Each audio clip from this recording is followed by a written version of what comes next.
Right now, let's introduce you to commentator Sam Armstrong, who's joining me in the studio throughout the show. Very good morning once again to you. Good morning. Now, we've been talking throughout the show about Elon Musk and Nigel Farage, but Keir Starmer is kind of like, I would say, basically stirred the fire up on this, accusing effectively Elon Musk of spreading lies and misinformation. He's talked about far-right bile. Elon Musk seems to be in battles with pretty much everybody in this country right now. I mean, suggesting on Twitter, do we need to go and liberate the British from a tyrannical government? I didn't like what he said about Jess Phillips. Yeah, I can have my battles with Jess Phillips over various issues, but the idea that she is somehow, should be imprisoned for her personal failures on grooming gangs is an abject nonsense. I don't even like Elon Musk calling for us to have another general election. I don't think, Elon, as clever as you are, you understand how our country works. Now, I don't think that we should have big billionaires, foreign or otherwise, funding our political parties. Unfortunately, if there's no other way of funding them, that's what's going to happen. However, there's a difference between him voicing his opinions, which he's totally entitled to do. You and I both feel very strongly about freedom of speech, and then we can give our opinions back. But it does seem to me that he is trying to influence, some might say inappropriately, British political processes. Whose side are you on when it comes to Elon Musk and Nigel Farage, and indeed Elon Musk and Keir Starmer? Well, let's get a couple of things right, set out firstly. I think Elon is wrong on Nigel, he's wrong on Tommy, and he's wrong on a few bits. But, look, so far, all Elon Musk has done is express an opinion. He hasn't put any money into British politics. He's just said what he thinks. And, yeah, he's the wealthiest man on earth, but, we don't exactly jump at every utterance of Bill Gates or Jeff Bezos or don't we?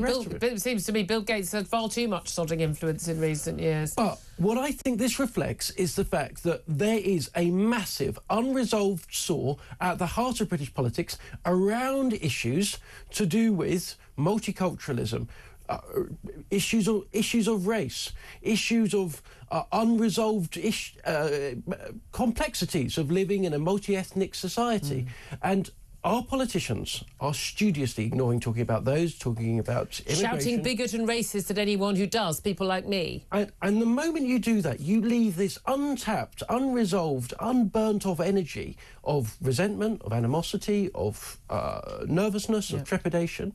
And when somebody like Elon Musk comes in, and as I say, all he does is talk about it, everything blows up. Why? Because this was an issue that needed dealing with, still needs dealing with, and I don't think that the appropriate response in that circumstance is each and every time to shoot the messenger, as much as the messenger might have got it wrong. And even in the same case, actually, with Tommy Robinson, because the battle between Elon Musk and Nigel Farage is clear. Nigel Farage, clearly Elon Musk has been persuaded by the various people like Ezra Levant and stuff who are, campaigning for Tommy Robinson, got a crowdfunder to, support Tommy's kids while he's behind bars, claiming that he's a political prisoner of some sort. He's not a political prisoner. He's behind bars for committing contempt of court after repeating again and again and again and again a horrific, untrue libel about a young child, a Muslim lad who was accused of, who was the victim of an attack, and then claims were that he'd actually been harassing girls. Totally untrue. Went to court. Tommy Robinson knew exactly what he was doing. Sorry, Stephen Yaxley Lennon, when he broke the law again and again, and he knew this would be the outcome. You're playing martyr. Frankly, some people might choose to use the word grift at this point, in terms of how much money does Tommy Robinson make when he's behind bars versus how much he makes when he's on holiday, which are the two things he alternates between doing, as far as we can tell. Now, here's the thing. It seems to me that Elon Musk has been listening to people on the far-right in America who are playing this game. Elon Musk has believed all this stuff. The reality is, of course, that Tommy Robinson is a creation of the failures of Labour and the Tories to get to grips with this stuff. If you want to shout bigot, fascist, racist at everybody who says, maybe it's not a good idea to import millions of people from completely alien cultures, use that word alien cultures, where they do not share our values in Britain about democracy, about corruption, If you look at virtually all the allegations of vote fixing and things like that, almost entirely in communities where there is a large immigrant population, where they come from countries where there is just abject corruption on a grand scale, attitudes towards women, women's rights, attitudes towards people's right to leave their religion, to gay rights, you name it, across the board, freedom of speech and the like. You bring in millions of people from cultures where this is completely and utterly anathema to them. What did you think would happen? Well, people like me, and you as well, were saying, this might not be a good thing. I think this is going wrong. When you fail to tackle that, just say, oh, no, not happening, not a problem, you're just a racist. You create the Tommy Robinsons. Yeah, and it's worse than that. It's also a combination of the factor that we have turned around as a society, as a political class, as an establishment, to millions of young, white, working-class men and said to them, no, you're the problem, it's you. Yeah. Despite the fact that you grow up in a council estate that is falling down, in a community where the jobs have long since moved away, in a school that is crumbling to the floor, you are in an incredibly privileged position.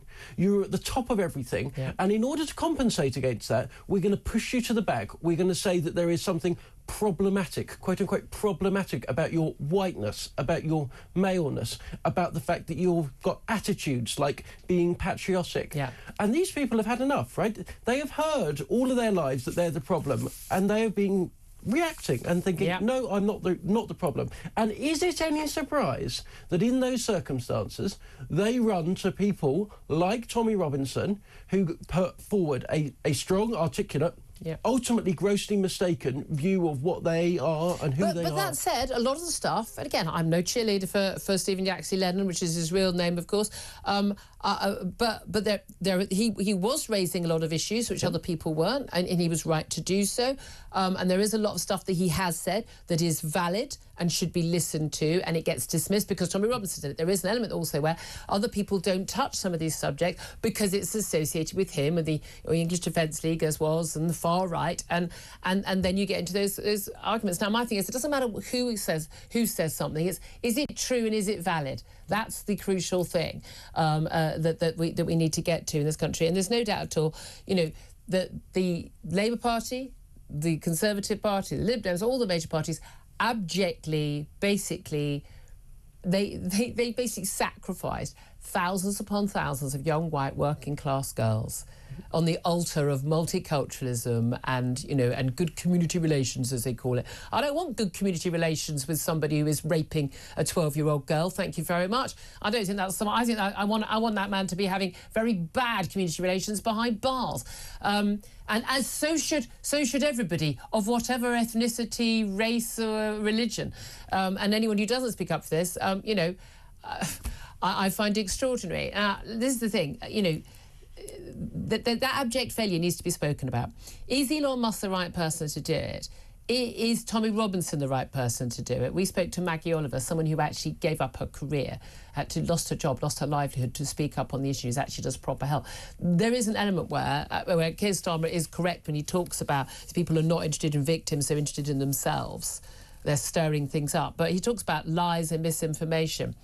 These aren't lies and misinformation. This is the truth. No, and, well, look, he may well be right. Elon Musk and Tommy Robinson may well be more interested in themselves than the victims. But what about Keir Starmer?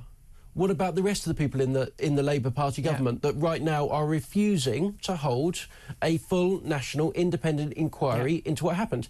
Do they care about the victims? Do they genuinely believe that refusing to hold an inquiry to get to the bottom of this once and for all is helping the victims? Or are they putting ahead of that their political convenience, their political We interest? know there are a huge number of seats, particularly in the cabinet, where seats would face being lost if they lost a large percentage of voters who are Muslim in their local constituencies. It's a very big issue. Even in Keir Starmer's own seat, we saw Jonathan Ashworth would be in the cabinet, not because of this. We know that the Muslim vote, massive divides over the issue of Gaza, that had a big impact in the general election. That is a big factor. I mean, this is the thing. This shouldn't be an issue. At no point should this be... I couldn't care less what colour somebody is, that they're committing crimes against children. But the point is, the reason why this was allowed to carry on, and is carrying on right now, is because the authorities won't prosecute these men because of their ethnicity and their religion. Yeah, and look, you only have to go back right to the beginning, 2003, when Channel 4 first made a documentary which touched upon the existence of this issue. What happened? They were bombarded with approaches, letters, concern from councils, police, etc. And what did those letters focus on most?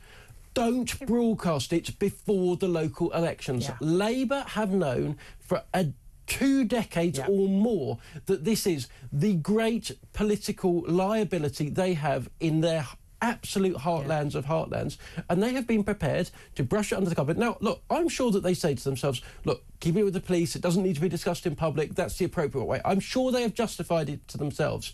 But let there be no doubt, the effect of that cover-up is this system has spread, has lingered, has gone on for far longer than it would have ever done if it was brought to the fore, if it was shown for what it was 20 years ago. And again, that's a failure by Labour at the time. It's a failure by the Director of Public Prosecutions for 5 years, which is Keir Starmer relation. And it's a failure by the Tories over many years as well. And that's it. I mean, I wasn't so sure whether a new independent inquiry would make a difference, but at the end of the day, the old one barely touched the sides on this. As Maggie Oliver pointed out, we're looking at 10 days, and they spoke to chief constables and things, as opposed to talking to people like her, who are actually the whistleblowers. You've got to be talking to the whistleblowers. I think if the victims, the campaigners on their behalf, think that there needs to be a full inquiry, there needs to be a full inquiry. I wonder who we would even trust to carry that out, because pretty much anyone who'd be qualified to do it will be part of the establishment and part of that cover-up. That is the worry. I'd love to hear your thoughts on all of this.